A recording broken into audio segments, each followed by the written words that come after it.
kumpulan era rock kapak yang tak sempat buat album. Hanya di sini, kisah yang langka.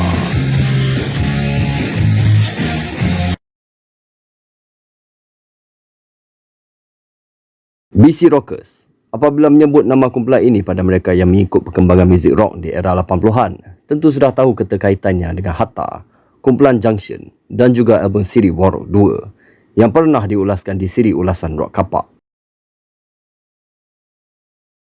BC Rockers sebenarnya bukan sekadar salah satu kumpulan dari beratus-ratus kumpulan di era rock kapak dahulu yang tak sempat keluar album mereka sendiri. Akan tetapi, salah satu dari banyak kumpulan di era rock kapak dahulu yang di dalam perangkaan rakaman album tetapi tidak sempat dikeluarkan. Ketahui kisahnya lebih lanjut, ianya pasti memberi kejutan kerana lagu-lagu mereka kemudiannya telah muncul di dalam album sebuah kumpulan lain yang agak popular di awal 90-an dahulu. Sebelum kita mulakan, sila tekan butang subscribe dan loceng dan jangan lupa like dan share video ini.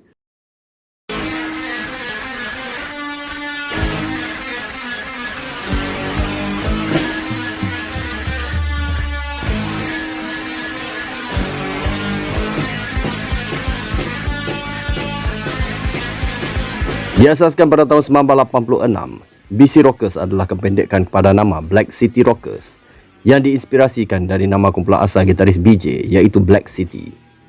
BC Rockers merupakan kumpulan hasil gabungan ahli-ahli dari Black City dan SRP Band yang terdiri oleh vokalis Acid, gitaris BJ dan Pete, bassist PE dan drummer Az. Disebabkan komitmen, gitaris BJ melepaskan posisinya kepada Hatta, seorang rockers berdedikasi dari Pahang yang merantau ke Johor untuk mengembangkan bakat muzik rocknya. Bersama-sama Hatta, BC Rockers memulakan perjalanan mereka dengan menyertai pertandingan juara rock Johor Tengah pada 1987.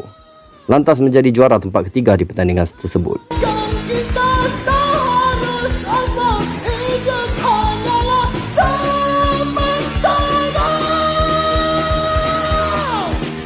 Namun tak lama kemudian, Hatta telah dilamar pula oleh kumpulan Burn Marks yang tertarik melihat gaya persembahan beliau untuk menyertai sebuah kumpulan rock baru dari Segamat, iaitu Junction, dan memulakan perjalanan muzik beliau bersama kumpulan tersebut. Dengan Hatta tidak lagi bersama BC Rockers, BJ kembali bersama mereka sebagai gitar kedua dan merangkap perjalanan seterusnya.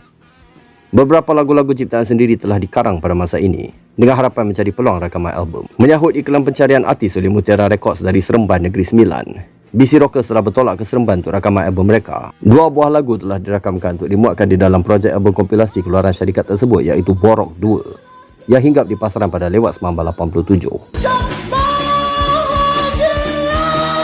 Namun disebabkan promosi yang kurang dan sambutannya kurang memberangsangkan, kesemua puat buah kumpulan dari Borok 2 tidak meneruskan apa-apa dengan Mutiara Records. Tidak berputus asa, BC Rockers terus mencipta lagu-lagu lagi untuk perancangan album penuh mereka dengan syarikat rakaman lain. Sebagai kumpulan yang berpangkalan di sekitar air hitam dan Keluang, BC Rockers juga amat rapat dengan sebuah lagi kumpulan dari daerah sama iaitu Figures dan hati-hati serta komposer terkemuka antaranya Arab dan Aidit.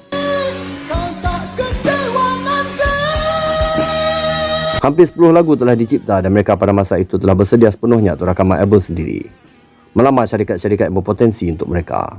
BC Rockers juga telah diuruskan oleh pengurus Figures dan Gravity iaitu Mas Omar yang bertindak cuba mencari syarikat rakaman berpotensi untuk mereka. Namun pada 1990, setelah vokalis mereka Acid menyertai Junction menggantikan Hatta untuk album Petualang, BC Rockers terumbang-ambing dalam mencari penyanyi baru yang setimpal sesuai dengan mereka sebagaimana Acid.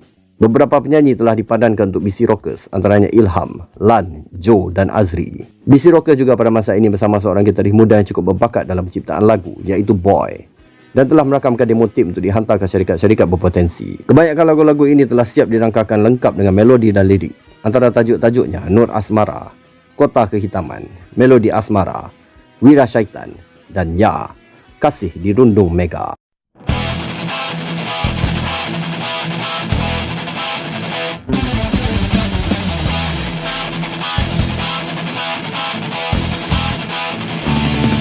Namun perjalanan BC Rockers tergantung di tengah-tengah jalan. Setelah penat berulang-alik dari Johor ke Kuala Lumpur menjajah demo tip ke sana sini, mereka akhirnya berkeputusan untuk menamatkan sahaja perjalanan mereka. Maka pada awal tahun 1992, BC Rockers diumumkan bubar. Ada yang berpendapat, jikalau Acid masih bersama menerajui BC Rockers, mungkin sinar untuk rakaman album mereka pasti akan lebih berhasil. Namun, sejarah tertulis setakat itu sahaja perjalanan mereka. Ahli-ahli BC Rockers kebanyakannya membawa haluan sendiri, ada yang bermain di kelab malam dan ada yang terus meninggalkan muzik. Manakala bagi gitaris BJ, beliau sempat juga meninggalkan legasi beliau sebagai komposer dengan telah menyumbangkan sebuah lagu kepada Zabarjat dan sebuah lagu kepada Ramzila.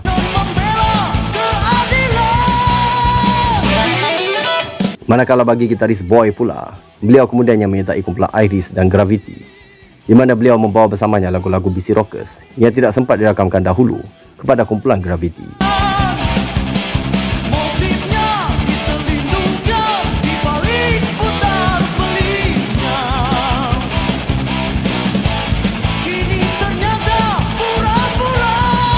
Menamatkan kisah perjalanan BC Rockers yang berpecah sebelum menemui sinar kejayaan.